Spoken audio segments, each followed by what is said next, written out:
Destape Radio. El Destape Radio. ¿Dónde están los que se quedaron de este lado?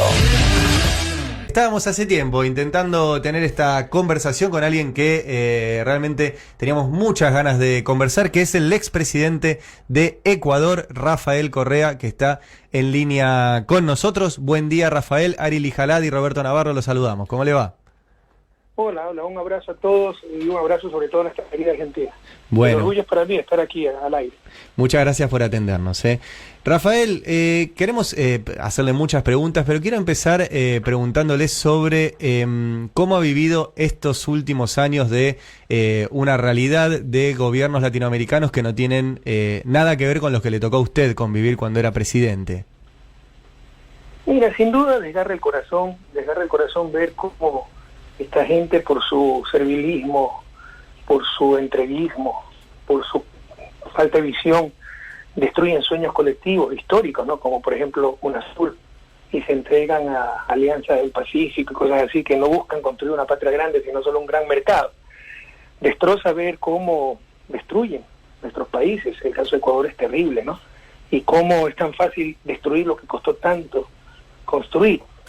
Yo diría que el 2018, con la persecución de la que somos víctimas, y soy víctima, yo tengo 28 juicios penales, 2 órdenes de arresto, créeme que ya solo falta que me acusen del calentamiento global a mí, ¿no? Y encontrarán 2 testigos asegurando que sí es mi culpa.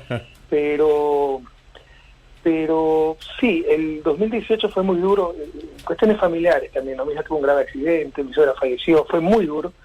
Pero como que sí asimilamos esto, y te diría que tengo una profunda paz de saber que así es la vida, y hay pruebas peores, ¿no? El accidente de mi hija pudo ser mortal, gracias a Dios no pasó a mayores, aunque fue muy serio.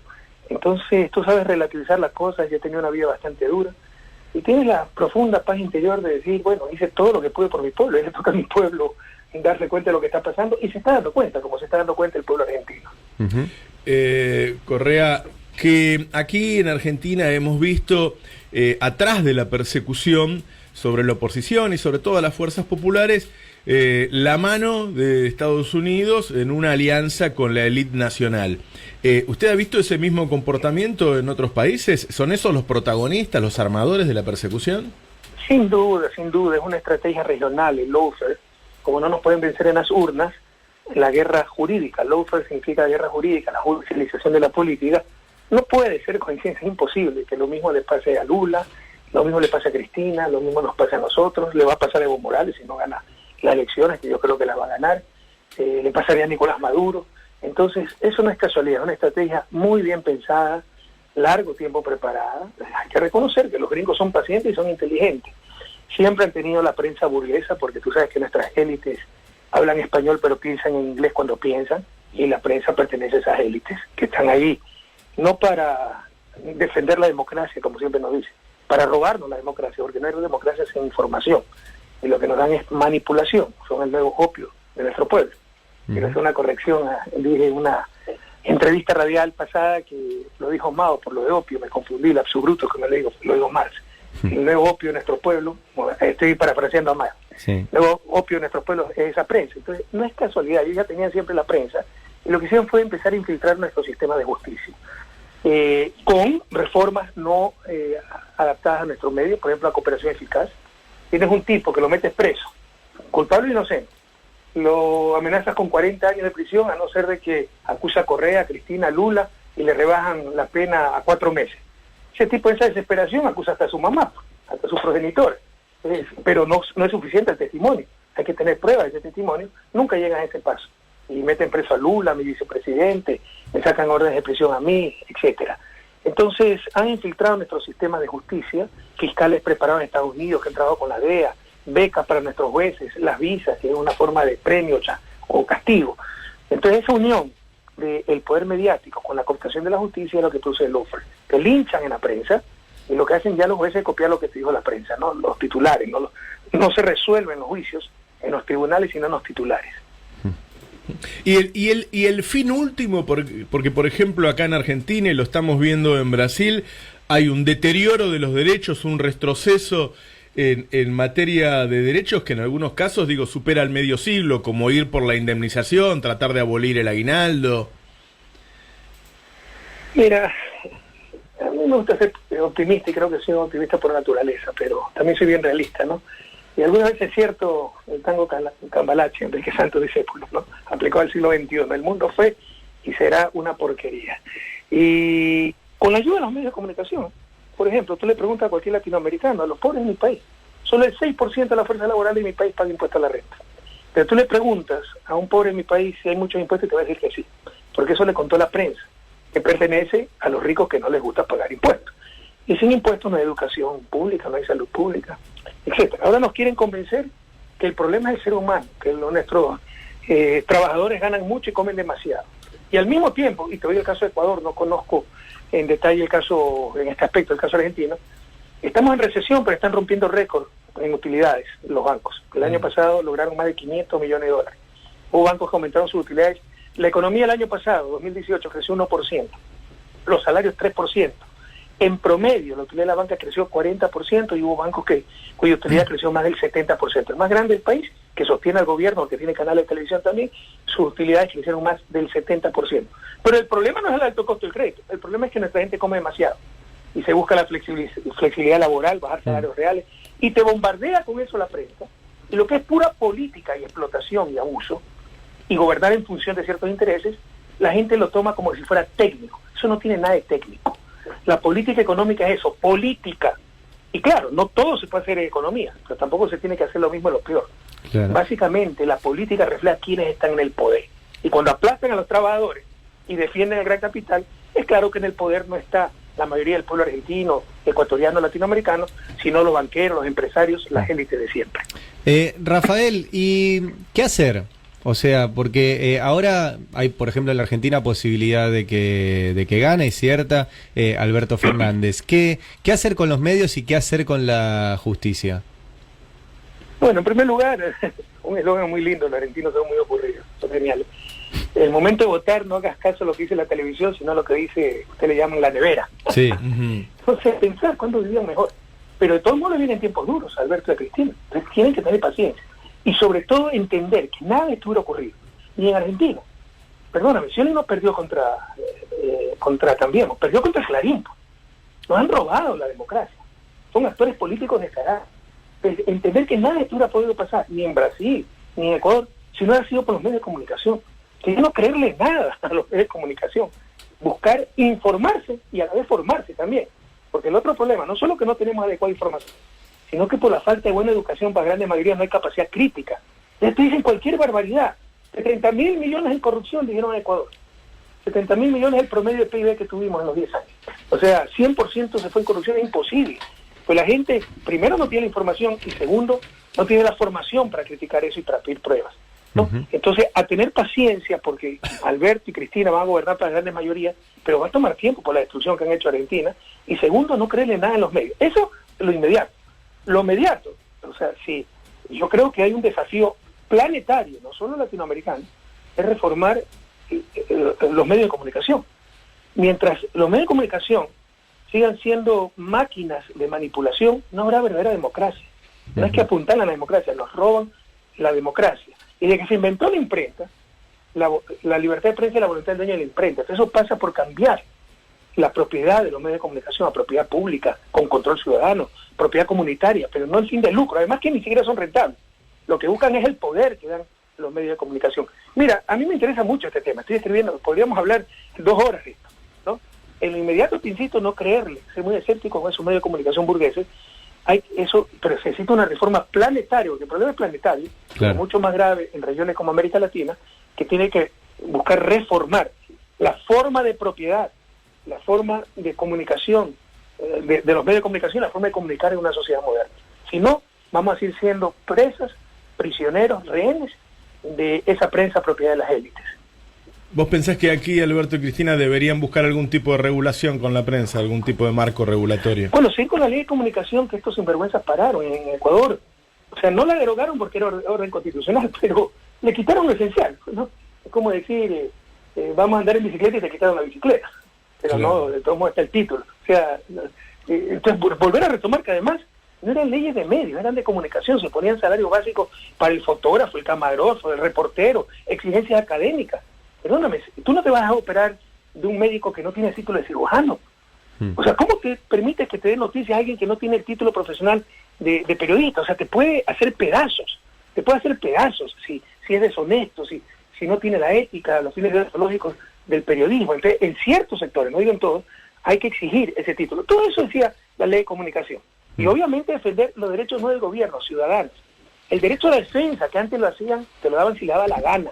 El derecho a la rectificación de una noticia falsa. Antes, si reclamabas por una noticia falsa, te sacaban 10 noticias falsas más para darte la lección, enseñarte que ellos son los que mandan. Bueno, hemos vuelto a esos tiempos. Hay que retomar esa ley de comunicación, pero yo creo que hay que ir a cuestiones mucho más drásticas, ¿no? Y estas son cosas revolucionarias que, bueno, si las dice Obama, le dan el premio Nobel, si la dice Correa, me mandan al manicomio. Pero, por ejemplo, los jueces, la justicia, algo tan importante en un país, ¿no? Tiene que ser independiente, pero tiene que ser pública, no puede ser privada. Algo tan importante como la comunicación, tiene que ser independiente, pero puede ser privada, con fines de lucro, pueden ser negocios, cuando la comunicación es un derecho. Todo eso tenemos que reflexionar, compañeros. Rafael, ¿le da esperanza el triunfo de Alberto en Argentina como para que eso se irradie en otros países de América Latina? No solo da esperanza, es un huracán de esperanza. Mira que es una lección enorme que no aprenden, ¿no? Porque en lugar de entender la realidad argentina, acrecentan mucho más la represión en mi país, pero es la muestra de que 4 años de discurso único de la prensa, tratando de destruir a Cristina, de kirchnerismo, tratando de hacer héroe al villano y al villano héroe, de echar lodo con ventilador. Si el guardián de un ministerio robó una llanta, la culpa es del presidente y es corrupto y todo el gobierno era corrupto. 4 años de lo mismo y no pudieron contra la verdad, no pudieron contra la realidad, no pudieron contra Cristina, no pudieron contra el pueblo argentino. Entonces, no solo que es esperanza, es un huracán de esperanza. ¿Lo conoce Alberto? ¿Ha tenido trato con él? Sí, lo conocí hace varios años en alguna visita, no recuerdo si fue al país de él con Néstor o mi Argentina. Lo conocí, sabemos que cada uno quién es, pero no lo he visto últimamente. Bien. Correa, ¿qué tal? ¿Está evaluando ser candidato a vicepresidente como decidió Cristina Fernández de Kirchner aquí en la Argentina? O sea, perdón que sea un poquito vanidoso, pero revise, verá que yo lo dije antes. Ahora coincide que Cristina se le ocurrió la misma idea. Es que me va a decir, está copiando, y sería un honor para mí copiar a alguien a quien considero tanto y tan brillante como Cristina, pero en realidad lo planteamos hace mucho. Porque a mí me inhabilitaron con una consulta popular totalmente mañosa, como la llamamos en Ecuador, inconstitucional, me inhabilitaron para ser candidato a presidente. Imagínate que hacen aprobar, con repleto de engaños, sin control constitucional, varias preguntas, 2 de ellas horrorosas. Una pregunta era un golpe de Estado para apoderarse todas las instituciones del Estado, como en efecto ha sucedido, y la pregunta 2 era nombre y apellido, ¿no?, el mío, para inhabilitarme como candidato. Les prohibían la reelección, pero toda ley rige para el futuro. Esto lo pusieron a regir desde una década atrás. Dijeron, esto es válido del 2008. ¿Para qué? Para que yo ya tenga 2 reelecciones y no poderme lanzar nuevamente candidato. Entonces, fíjate la barbaridad, ¿no?, la inconstitucionalidad, lo absurdo. Entonces hicieron eso, pero de vicepresidente para abajo me puedo lanzar. Entonces, de ser necesario iría de vicepresidente o algo que nunca me ha gustado, a la asamblea, para lograr una mayoría y de ahí llamar a una asamblea constituyente, porque Ecuador han destrozado el Estado de Derecho. No existe democracia, pero como no es Correa, como no es la izquierda, sino la derecha, nadie dice nada, e incluso la prensa aplaude. Pero hay ruptura constitucional, atentado a los derechos humanos, de todo. Se han apoderado de todas las instancias del Estado, Corte Constitucional, Consejo Nacional Electoral, Consejo de la Judicatura, Superintendencia, Fiscalía, Procuraduría, Contraloría, todo, más los medios de comunicación. Para cambiar esa realidad se requiere una asamblea constituyente. Entonces, de ser necesario yo iría como candidato, pero no me va a permitir participar. Ojalá me equivoque, pero no lo creo. Anota, no me va a permitir participar, va a buscar cualquier pretexto. Rafael, hace poco usted mencionaba la cantidad de causas judiciales que le han iniciado y una en particular nos llamó la atención porque habla de unos cuadernos de una ex funcionaria y no sé si usted sabe, pero aquí una de las causas contra Cristina también es casi el mismo guión, con unos cuadernos de un ex chofer donde iba anotando supuestos pagos de coimas, etcétera. ¿Conoce el caso? involucrado en una orden de arresto por ese caso. Y esta señora era mi asesora. Dicen que era mi brazo derecho, en verdad tenía 12, 13 asesores. En todo caso, mira, yo me levanto cada día para ver qué nueva acusación me ha presentado. Tengo 28 causas penales, ¿no? Más que Pinochet, el Chapo Guzmán, toda esa gente juntos, ¿no? Sí. Entonces, ya piensan acusarme también del incendio de Notre Dame. Ya han conseguido 2 testigos, además. Entonces, ya es una payasada, ¿no? Pero el último caso fue este caso penúltimo, ¿no? Porque ya me están acusando del 30S que ordené dispararme a mí mismo. Fue cuando en el 2010 quisieron darme un golpe de Estado. Sí. Entonces, aquí, primero empezaron con que Odebrecht puso presidente. Nunca vincularon a Odebrecht. Luego dijeron arroz verde, nuestro color verde, y ahora dicen que son sobornos para hacer creer que hubo algo de ilegal. Que probablemente hubo alguna infracción electoral, ¿no? Un financiamiento de campaña no declarado, pero son infracciones electorales, no tiene nada que ver con penales, pero se inventaron sobornos. Y como prueba del soborno, apareció un cuaderno, ni siquiera son originales, ¿no? Porque el mismo libreto que en Argentina, de esta señora que la metieron presa, como te decía, o decía en una entrevista anterior, te meten preso, te amenazan con 40 años de cárcel, a no ser que denuncies a alguien a un pez gordo y denuncies hasta tu progenitora, ¿no? Sí. Con tremenda presión. Entonces, apareció ese cuaderno diciendo: hoy día vino Alexis Mera a mi oficina a retirar unos sobres. Se dio tal, pero hasta con centavos, listas, hojas enteras, no estamos hablando de 2, 3 cantidades, lo cual ya significaría una memoria prodigiosa, pero estamos hablando de hojas enteras, 60, 70 cantidades con centavos, escribiendo siempre en tiempo presente. Hicieron creer que era la bitácora de esta señora de los sobornos, el financiamiento ilegal de campaña recibidos del 2012 al 2014. Cuando enseguida dijimos eso es falso, vamos a llamar a un perito internacional porque ya hay pruebas para ver la antigüedad de la tinta, en su última versión esta señora dice, no, yo no lo escribí en el 2013, 2014, cuando recibía, lo escribí en el 2018, noviembre, incluso dijo el 2018, en un vuelo Guayaquil-Quito, ese vuelo demora 25 minutos por una inspiración que tuve. Y habla en presente y da las cantidades hasta con centavos. ¿Quién puede creer esa barbaridad? En realidad, esta señora lo escribió una vez que la metieron en prisión en mayo, en contubernio con la fiscal, que es una corrupta, ¿no? ¿Para qué? Para poder acusarnos de algo. Cuando vieron que se venía el peritaje, entonces dijeron, no, lo escribió a finales del 2018, lo cual tampoco es mentira. También es mentira, perdón. Es en mayo del 2019 que lo escribió estando preso. Esto es una gran farsa, esto es un fraude procesal. Es impresionante, Rafael, porque nos está contando el caso de Cristina. Es igual. Es el mismo libreto, ni siquiera son originales. Pero con la prensa corrupta ocultan todo, ¿no? Y lo hacen pasar como que... Odebrecht pasó en 12 países. Es el caso de corrupción tal vez más sofisticado de la historia.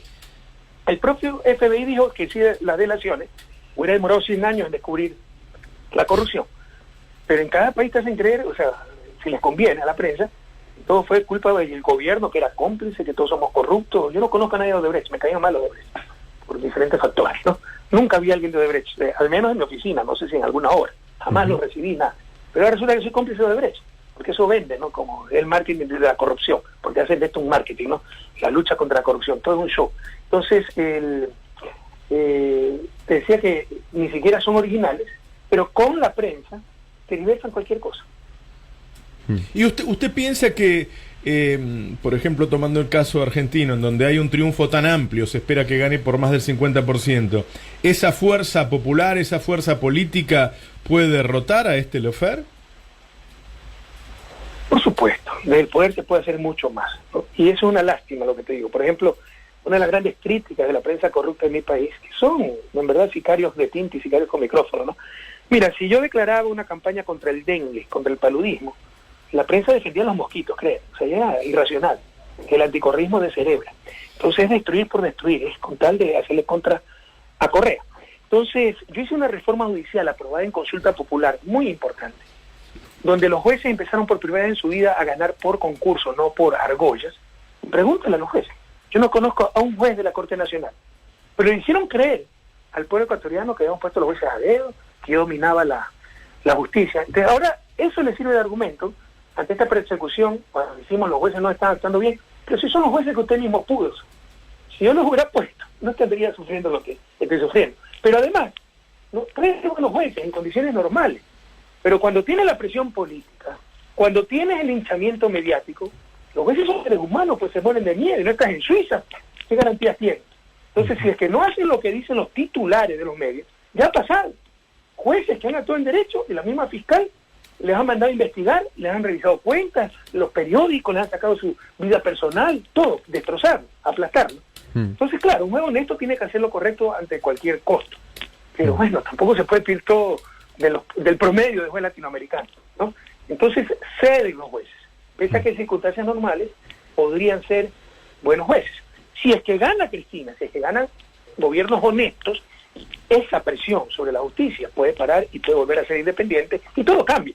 El lawfare se soluciona cuando cambia la situación política, no es un problema judicial, es un problema político. Usted dice que si gana Alberto y Cristina, o en el caso de Ecuador, si gana una fórmula que usted integre, ¿se puede cortar con esa influencia de Estados Unidos? No la influencia de Estados Unidos. Esta gente tiene tentáculos por todos lados, no la infiltra en todos lados. Se puede limitar eso, y lo que estamos hablando y contestando yo directamente era si puede cambiar la situación del lawfare, sí, no por la influencia de Estados Unidos, sino por la presión sobre los jueces. Claro, quitando esa presión sobre los jueces, que actúen en derecho, porque los juicios que tenemos en Ecuador son imposibles en un Estado de Derecho. Oye, yo tengo mi secretario de comunicación acusado por un contrato de $600, que nunca firmó, de $600. Mi ex canciller, Ricardo Patiño, tal vez ustedes lo conozcan, por un discurso que dio en una reunión partidista al interior, diciendo hay que hacer una resistencia combativa, llamado a la violencia, orden de prisión. Tengo el secretario, el superintendente de comunicaciones, al cual odiaban los medios de comunicación, con orden de prisión por un folleto que hizo, hizo la superintendencia, no lo hizo él, en que se equivocaron el artículo de ley, un error de tipeo, artículo 3, puso artículo 4, falsificación ideológica, orden de prisión. Se ha pedido orden de prisión por mal uso de los aviones presidenciales, porque no hubo la lista de pasajeros. Sí. O sea, cuando eso lo maneja la Fuerza Aérea, ¿no? El secretario, a mí, o sea, ya es desquiciado. Mi vicepresidente, o sea, va a cumplir 2 años, y el vicepresidente reelecto, le robaron la vicepresidencia, por eso lo metieron preso. Va a cumplir 2 años en prisión, no le han descubierto un solo centavo, por la delación de un corrupto de Odebrecht, al cual ni siquiera acusaron.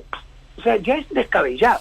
Pero en el momento en que cambia el poder político, la relación de fuerza en Ecuador, va a cambiar la realidad jurídica, porque volverá a tener independencia a los jueces. Lo que está pasando es imposible en un Estado de Derecho. Correa, en este marco, ¿qué evaluación hace de lo que pasó en las últimas 24 horas en Perú? ¿Cree que tiene que ver con este lawfare? No, es la triste historia de nuestros países, ¿no? Yo creo que el presidente está actuando honestamente. No tengo información cercana, yo no conozco al presidente del Perú, Vizcarra, no es que tengo todos los detalles al otro lado del océano, pero de lo que puedo percibir y el seguimiento que le da un poco al caso, creo que es un hombre que ha tratado de actuar correctamente. Recuerda que él llega sin poder, ¿no? Porque reemplaza a Kuczynski, que renunció por estar implicado en el caso de Brecht. Entonces llega sin capital político propio, pero creo que trata de actuar éticamente, decentemente. Se da cuenta que no representan más al pueblo peruano, que la democracia está totalmente desgastada, ¿no? Y para legitimar nuevamente esa democracia, dice, presentemos la renuncia a nuestros cargos, a los congresistas, él mismo. Ellos no tienen el marco constitucional para hacerlo. Obviamente, como siempre, el Congreso dice sí, pero en el fondo es no, hasta que se atreve a hacerlo y se da la crisis política. En Ecuador no tenemos ese problema. Existía ese problema antes de mi gobierno. Antes del 2007, en 10 años, tuvimos 7 presidentes. Cuando el Congreso, manejado por el Partido Social Cristiano, de derecha, se cansaba de un presidente títere, lo votaban, ¿no? Por cualquier cosa. Hubo un presidente que votaron por loco, porque le decían el loco, o sea, si le decían el chino, lo votaban por extranjero, ¿no? Y era irrisible el asunto. Para evitar esos rompimientos constitucionales frente a crisis reales que pueden darse, y que se dieron en el Ecuador, se puso lo que se llama la muerte cruzada, que la Asamblea, con 2/3, puede anticipar elecciones, o el presidente puede llamar a elecciones anticipadas si hay una crisis política muy grave. Pero en ese caso, todos ponen a disposición sus cargos, presidente y legisladores. Eso no existe en Perú. Trataban de buscar una salida a la crisis política. El presidente, yo creo que correctamente propuso una reforma constitucional para adelantar elecciones. Cuando no le hicieron caso, pues buscó él mismo por sus propios medios provocar esa coyuntura para adelantar elecciones, y tenemos esta nueva crisis en Perú. ¿Qué espera que pase en Brasil, en donde el actual presidente ha avanzado sobre los derechos individuales, que creo que más fuerte aún que en nuestros países? Mira, te digo, es una lástima. Esto pasa en todas partes del mundo, pero el problema de América Latina, sí, hay cuestiones cualitativas, pero hay cuestiones cuantitativas, también hay cuestión de grado. O sea, por ejemplo, en todos lados hay corrupción. El problema es cuánta corrupción hay. En todos lados se puede decir una mentirita, pero el problema es cuánta mentira hay en América Latina, ¿no? Entonces, hay cuestiones cualitativas también, pero esto es una cuestión de grado. Entonces, en todos lados,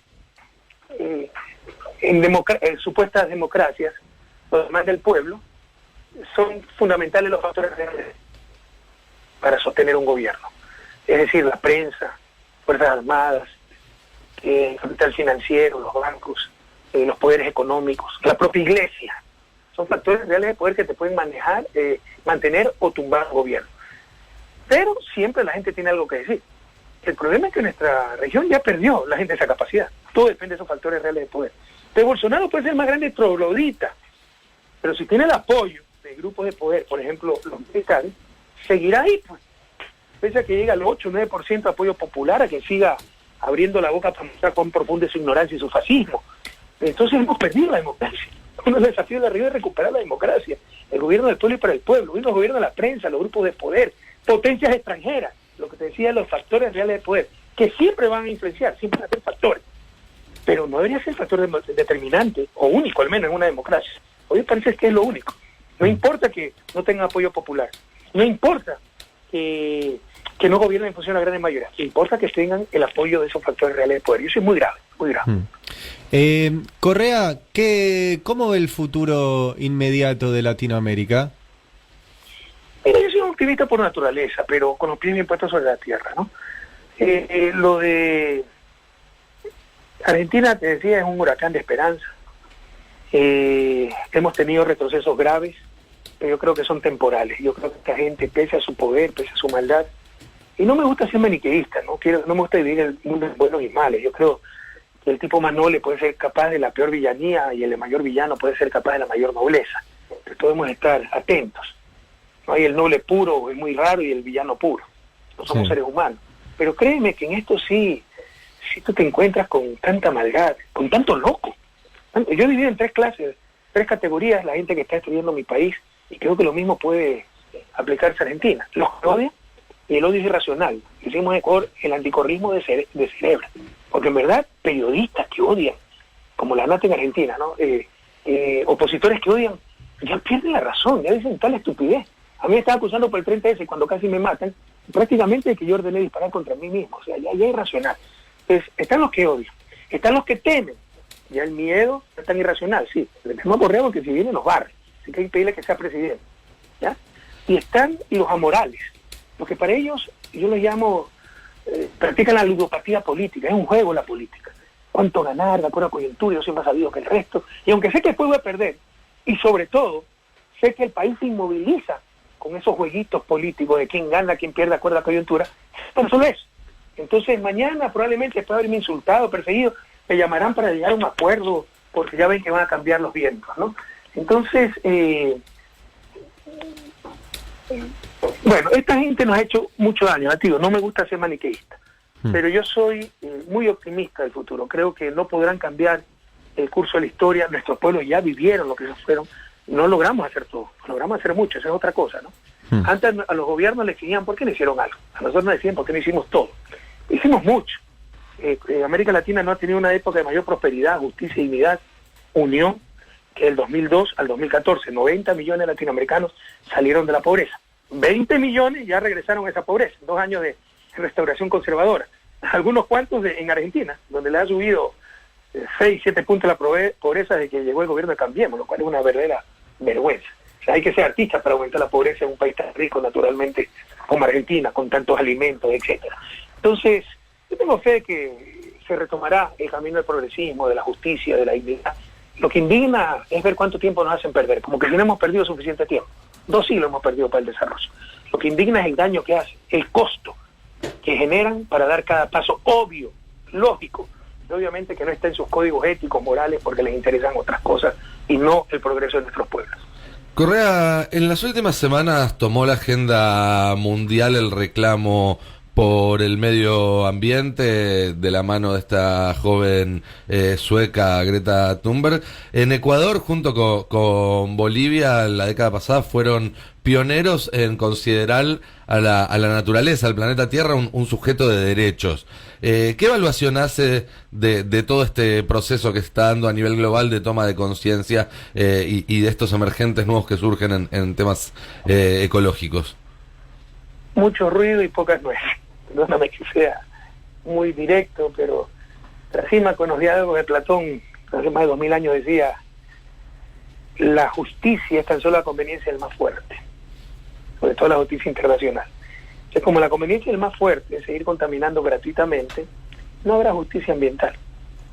No se preocuparán hasta que ya esté en peligro su propio bienestar. Han podido hacer muchísimas cosas, pero, por ejemplo, Estados Unidos es el segundo más grande contaminador, el primero es China. Se retiró de la COP21, el Acuerdo de París, jamás ratificó Kioto.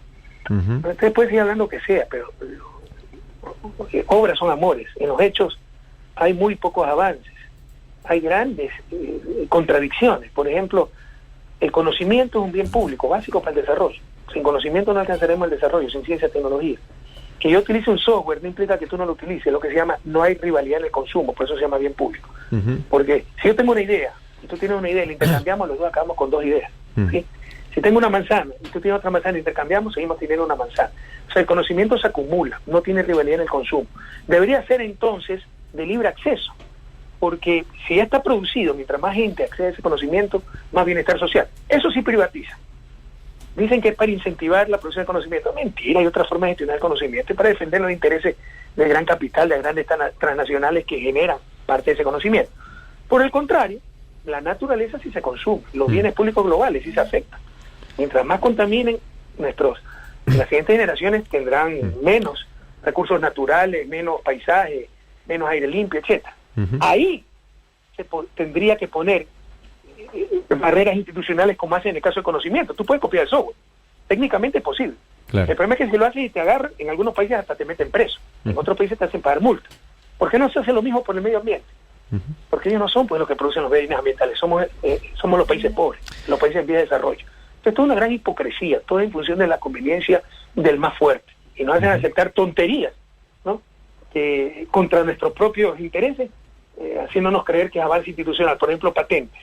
En Ecuador era más barato patentar algo que en Estados Unidos. Cuando a nosotros nos conviene, no privatizar el conocimiento. Lo hacemos todo al revés. Pero bueno, me estoy viendo un poco el tema. Yo te digo que gran parte de ese discurso a nivel internacional de cuidar el medio ambiente está lleno de una gran dosis de hipocresía.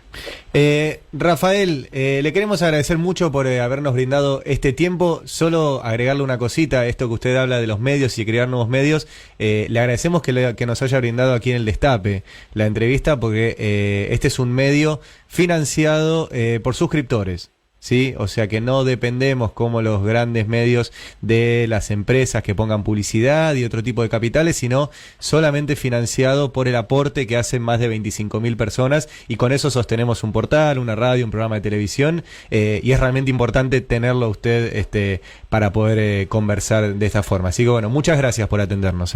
Cuando me refiero a los medios, entenderán que me refiero a los medios hegemónicos, que son negocios, no medios de comunicación, son instrumentos de poder. Por experiencia propia te digo, mientras más pequeño el medio, mientras su propiedad esté más, y auspicio esté más dispersa, por ejemplo, de suscriptores, más periodismo puro puedes encontrar, realmente gente más auténtica. Pero los grandes medios son grandes máquinas de poder y de hacer billetes. Correa, muchas gracias y lo mejor para ustedes y para Ecuador. Bueno, un fuerte abrazo. Gracias, un abrazo. El Destape Radio, la radio que molesta en el otro lado.